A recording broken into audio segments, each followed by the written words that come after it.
Last night, the Celtics, they had a chance. You had the Celtics limiting Steph Curry to 0 3-pointers. First time that's happened in 4 years. They also out-rebounded the Warriors by 8.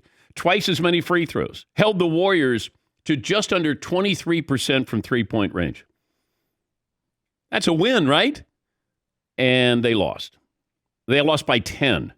Now you go back to Boston, and all you want to do, if you get to a Game 7, even if it's on the road, strange things happen. But the Warriors have historically dominated Game 6. Hard to imagine Steph Curry having another off night.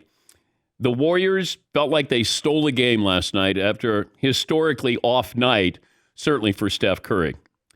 But, you know, I said it yesterday. I've said it throughout the series. If I'm Boston, somebody else has to beat us. Well, they lost last night. Steph Curry, they played good defense on Steph Curry.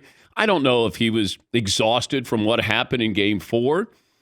Maybe they just played good defense. Maybe they did send two guys after him. Maybe they forced him to give the ball up. No three-pointers. And that's when you say, okay, is Wiggins going to show up? Is Poole going to show up? Is Draymond Green, Klay Thompson? And the answer is yes, they did. But that's what happens when you have a good team, bordering on being a great team and a dynasty. They pick up where they need to, and they needed to last night because Steph Curry did not have a good shooting night. He had a horrible shooting night. But if you're going to get contributions, if Wiggins is going to be putting up 26 and 13, Poole, Peyton, I mean, that's what you need. And you saw that. And that's something that Boston has not been able to rely upon. Remember when we had Al Horford starting Game 1 and Al Horford was killing it? MVP. And then what? Al Horford. Hello. Jason Tatum, Marcus Smart, Jaylen Brown. They did okay. But you can't just do okay. And I think they're a year away, thought that they were a year away. They were proving me wrong with what they did in the postseason. It felt like and feels like they don't have that person. Al Horford, I think, was supposed to be that guy, like, I'm going to calm you down, and this is how we do it. You get in these situations. It's just taking care of the basketball. The Warriors had 6 turnovers. Celtics had 18. And then they capitalized off those turnovers. I still don't understand what the offensive philosophy is of Boston because it just feels like it's scattered. It doesn't feel like they know exactly what they're doing or when to do it or not to do it. Shot selection. But these are things that come along with having all the experience that a head coach with Steve Kerr. You got Steph. You got Klay. And I didn't think that the lack of experience was going to hurt Boston as much as it has. But, keep in mind, we get to these points, and I covered so many NBA finals where you think, okay, it's going to be over. And then it's not over. And then if you get to a Game 7, then all it takes is somebody to have a career night or two guys to have a career night or somebody twists an ankle, somebody gets injured. Like, strange things happen. Here's Steve Kerr on Steph Curry's night. I think Steph was probably due for a game like this. He's been shooting the ball so well that, at some point he was going to have a tough night. But we've got a lot of talent, a lot of depth that can make up for that. And the guys did a good job of that tonight. Yeah, they did. NBD.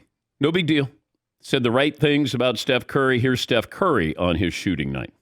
Of course, it bothers me as a shooter. You want to impact the game that way, but thankfully that's not the only thing that you do out there on the court. I remember the first game of the year against the Lakers, I had a very similar shooting night, but impact the game other ways.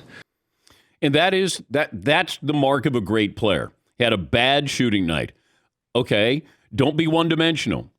You got 8 assists here. Also, keep in mind, Golden State's bench outscored Boston's 31-10.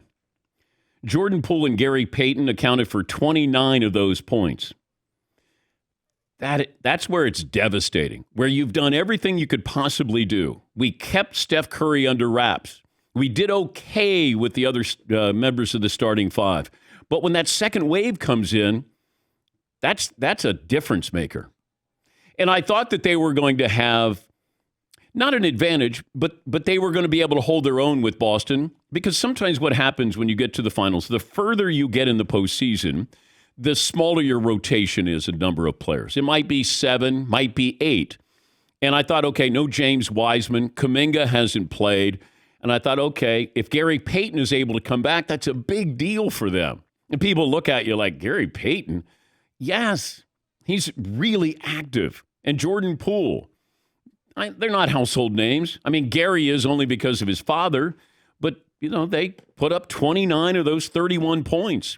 You're outscoring them by 21 with your bench. That's huge. And that makes up for an off night with one of the great shooters in the history of the game. Here is Klay Thompson going back to Boston. It doesn't mean anything if I go out there and lay an egg in a couple of days or a few days. So I'm just excited to build on it. And wow, just going to be, I've never been so excited to go to Boston, I'll tell you that. Celtics are 1-7 when they turn the ball over 16 times or more. They stay under 16 turnovers. They're 14-2. Stat of the day, stat of the day. Here comes the stat of the day, stat of the day, stat of the day. Here comes the stat of the day. Thank you, Darius.